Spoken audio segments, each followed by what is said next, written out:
Ẹ kú déédéé ìwòyí o. Orúkọ mi ni Sam Adéọ̀sùn. Ohun Àánú ló tún dé sí etí ìgbọ́ yín. Kẹ̀jẹ́ a máa rántí pé lórí ètò Ohun Àánú wa yìí la ti ń rán wa létí. Ibẹ̀ la ti ń gbára wa níyànjú. Ibẹ̀ la sì ti ń yànnàná ọ̀rọ̀ fúnra wa. Ìdílé rẹ ò ní forí ṣánpọ́n lórúkọ Jésù. Àmín. Ìṣítí, ìlanilọ́yẹ̀, ìgbaniníyànjú, ìró ara ẹni sókè lórí Ohun Àánú podcast ní samologo.com.ng. Ohun Àánú tẹ̀síwájú. Kí ni Ohun Àánú tòní? Lọ́kọláya ẹ̀lẹ́ńbẹ̀wọ̀n o. Onílé yìí mo kágò kí n tó wọlé. Ibo lẹ tẹ́ pẹpẹ ọ̀rọ̀ dé?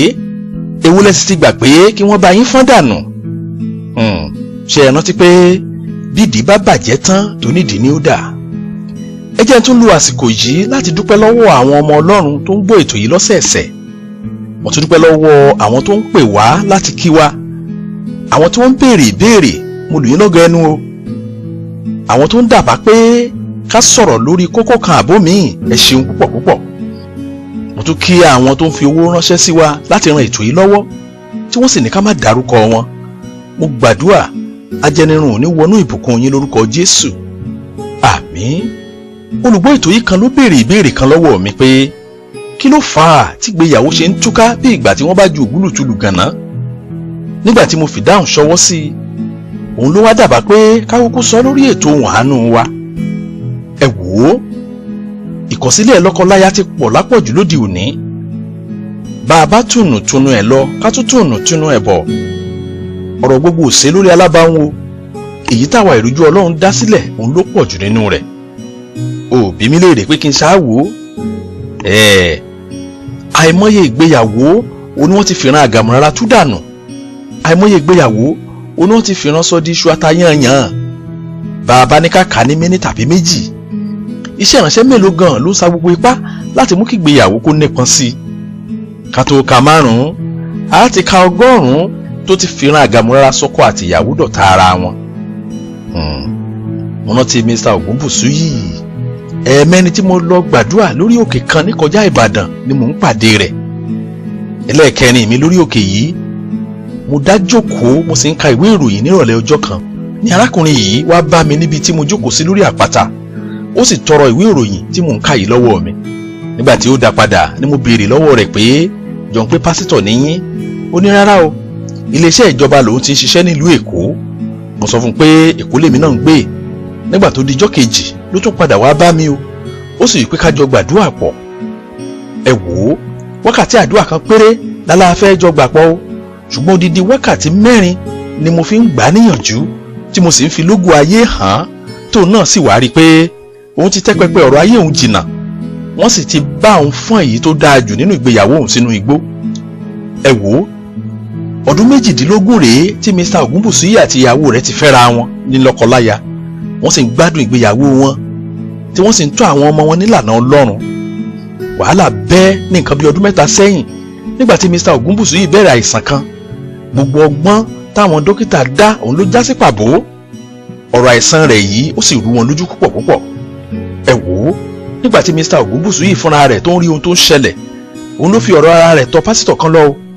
Nínú àdúrà pásítọ̀ yìí, òun ló ti sọ ìran fún pé ìyàwó rẹ̀ ló ta lọ́fà, òun ló sì fẹ́ pàdánù. Ẹ wò ó, látìgbà náà ni gbọ́nmi sí omi ò tó ti wọnú ìdílé aláyọ̀ yìí. Látìgbà náà sì lòun náà ti ń lo gbogbo àkókò ìsinmi rẹ̀ lẹ́nu iṣẹ́ lórí òkè àdúrà kó má bàa kúkú òjijì lọ́wọ́ ìyàwó àjẹ́ tó ní. Gẹ́gẹ́ bí àrídájú ọ̀rọ̀ tí Mr. Ògúnbùsú yìí tó sọ fún mi lọ́jọ́ tá à ń wí yìí, mo wí fún un pé dádì, lẹ́yìn ìgbà tẹ́ ẹ fẹ́ obìnrin níyàwó, òun lẹ sọ fún mi pé ẹ ra lẹ̀ yìí. Lẹ́yìn tẹ́ ẹ fẹ́ níyàwó, òun lẹ kọ́lé, ẹ bímọ 3, Ọlọ́run sì fún yín lórí ọ̀fẹ́ láti tọ́ àwọn ọmọ 3 náà yè. Mo wá wí fún un pé ẹ̀mí Ọlọ́run ò fi hàn mí pé àjẹ́ níyàwó yín o. Ẹ wò ó, èmi àti Mr. Ògúnbùsú yìí a dọ̀rẹ́ ara wa, a sì mọ́ra wa délédélé. Lẹ́yìn oṣù 4 tí mo ti ń dá sí ọ̀rọ̀ ìdílé wọn, èsì ìwádìí tẹ́sítì kan tó lọ ṣe ní hospital kan l'Àbújá fi hàn pé kòkòrò kan ló wọnú ẹ̀jẹ̀ rẹ̀ nígbà tó ń wẹ̀ nínú swimming pool kan nígbà tó lọ sí India fún kọ́ọ̀sì láti ibi iṣẹ́ wọn. Ìdílé náà ń bẹ lálàáfíà dòní o, wọ́n sì ń sọ testimony ìbápàdé ọjọ́ sí lórí òkè. Ẹ mọ̀jà gbàgbé ohun tá à ń ṣiṣẹ́ lé lórí o. Lọ́kọláya ẹ̀ńlẹ́ ń bẹ̀ ń o. Onílé yìí mo kágò kí n tó wọlé ibo lẹ tẹ́ pẹpẹ ọ̀rọ̀ dé, èwo lẹ sì ti gbà pé kí wọ́n bá yín fọ́n dànù. ṣé ẹ rántí pé bídìí bá bàjẹ́ tán tó nídìí ló ń dà. ìṣítí, ìlanilọ́yẹ̀, ìgbaniníyànjú, èrò ara ẹni sókè lórí Ohun Aanu podcast ní samologo.com.ng. Ohun Aanu ń tẹ̀síwájú. n ò lè gbàgbé olórúkọ mi, Mr. Alaba Samuel. alàgbà ní ṣọ́ọ̀ṣì wọn o, kódà òun tún ni bàbá ìjọ wọn. ìyàwó rẹ̀ ò fi taratara faramọ́ ṣọ́ọ̀ṣì wọn rárá nítorí òfin àtọwọ́dọ́wọ́ tí wọ́n ń lò nínú ìjọ wọn. láìpẹ́ nírìn ìyàwó rẹ̀ ń ṣe ségesège nínú ṣọ́ọ̀ṣì. ọjọ́ kan tárábìnrin yìí ò wá ṣọ́ọ̀ṣì ni pásítọ̀ wọn bá wọnú ẹ̀mí lọ. ó sì kéde rẹ̀ pé kí alàgbà Alaba Samuel gbọ́ ọ̀rọ̀ Olúwa o, pé bí ò bá lé ìyàwó rẹ̀ dànù kí ọ̀sẹ̀ méjì tó pé, ikú ni ó fi dí o, nítorí pé àjẹ́ níyàwó rẹ̀. ó sì kù ọ̀sẹ̀ méjì péré tí ó fi dájọ́ nínú ìpàdé ẹgbẹ́ òkùnkùn wọn. pásítọ̀ yìí tún tẹ̀síwájú pé òun ti kìlọ̀ fún ìyàwó rẹ̀ nínú ẹ̀mí, òun lẹ̀rù ṣe ń bà á láti máa wá ṣọ́ọ̀ṣì déédéé. ẹ wò ó, kọ́sẹ̀ méjì tó pé alàgbà Alaba Samuel ti dá yánpọnyánrin sílẹ̀ nínú ilé rẹ̀ o. ó sì ti obìnrin yìí síta pẹ̀lú àwọn ọmọ rẹ̀ obìnrin méjì tó bí. ohun tí pásítọ̀ rẹ̀ sọ fún ni pé ìyàwó rẹ̀ ti fáwọn ọmọ rẹ̀ lẹ́yẹ. ẹ wò ó, láàrin oṣù náà pásítọ̀ náwó obìnrin míì sí alàgbà yìí o láti fẹ́. gbogbo tí ń jẹ́ tọlọ́run kí gbéyàwó àkọ́tún yìí kó tó wọ ọdún kan àbọ̀. gbogbo ohun tó dáa nínú ìgbé ayé alàgbà Alaba Samuel òun ló ti dòfo àtàdánù pátápátá. ẹ wò ó, ohun púpọ̀ ti bàjẹ́ tán kí àṣírí tó tú pé gẹ́lífrẹ̀ndì pásítọ̀ ní ọmọbìnrin yìí tí pásítọ̀ náwó rẹ̀ pé kálàgbà yìí fẹ́. ó sì ti lé nígbà 8 tọmọbìnrin yìí ti ṣẹ́yún fún pásítọ̀ wọn. nígbà tí pásítọ̀ sì rí pé obìnrin náà ti dápẹ̀rẹ̀ àjàṣẹ́, òun ló ṣe taari rẹ̀ sọ́dọ̀ alàgbà ṣọ́ọ̀ṣì rẹ̀. ṣe wá rí báwọn èèyàn ṣe ń gbà kàn bá wọn fọ́n rere dànù nínú ayé wọn àti nínú ìdílé wọn. àìmọye àwọn ènìyàn láti dá sí ọ̀rọ̀ ìgbéyàwó wọn. ọ̀pọ̀lọpọ̀ nínú ìdásí wa yìí lọ́lọ́run fún wa ṣe lọ́pọ̀lọpọ̀, ṣùgbọ́n àwọn kan wà tí nǹkan ti bàjẹ́ kọjá àtúnṣe. èyí tá a mọ̀ nù o. mélòó mélòó lẹ́gbẹ̀lẹ́gbẹ̀ ìgbéyàwó tí wọ́n ti fìran àgàmọ́ra túká tá a mọ̀. mélòó lẹ́gbẹ̀lẹ́gbẹ̀ mi tó ti bọ́ nítorí ìgbéyàwó tó forí ṣánpọ́n nípasẹ̀ ìran àgàmúrara. mọ̀ye ẹgbẹ̀lẹ́gbẹ̀ àwọn òpómúlérè ọjọ́ iwájú tí wọ́n ti fìran àgàmúrara tú bàbá àtìyá wọn ká, tí ìran ọjọ́ iwájú àwọn ọmọ wọ̀nyí tó wá dòfo mọ́ wọn lọ́wọ́ nítorí pé wọn ò ní àwọn òbí tó lè pawọ́pọ̀ tọ́ wọn. dádì, ẹ ti ẹ̀jẹ̀ á gbà pé àjẹ́ ni mọ́mì. ṣé orí bíbẹ́ wá lóògùn orí fífọ́? Màríà Magdalene ńkọ́? mọ̀ye ẹ̀mí èṣù tí Jésù lé kúrò nínú ayé rẹ̀ ni, tó wá di òpó kan pàtàkì nínú iṣẹ́ ìránṣẹ́ Olúwa wa. dípò káwọn bàbá nínú Olúwa pàṣẹ ìmọ́lẹ̀ lórí ẹ̀mí òkùnkùn, rábàràbà báyìí ló ń tẹnu wọn jáde. wọn ò kúkú bá wọn wí. nígbà tí àwọn bàbá wa ń lo Olúwa náà ní àwọn ibì kan nínú òkùnkùn tí wọ́n lọ ń forí balẹ̀ fún, báwo ni ó ṣe wá pàṣẹ nígbà tí ò fẹ́ jẹ patiẹ? wọ́n olùgbọ́ ọ̀rọ̀ mi, àìmọye ìran ni wọ́n ti fi fa ìgún wọnú ayé ọ̀pọ̀lọpọ̀ ènìyàn. gẹ́gẹ́ bí bùrọ̀dá Dàpọ̀ nínú àdúrà tá a jọ gbà papọ̀ ní àwọn ọdún kan sẹ́yìn, ìbẹ̀lẹ̀mí Ọlọ́run ti fi hàn pé ẹ̀gún ìyá rẹ̀ gan ló ń jà á. ìyá tó ti ń gbé bùrọ̀dá yìí látìgbà tí bàbá rẹ̀ ti kú nígbà tó wà lọ́mọ ọdún 12.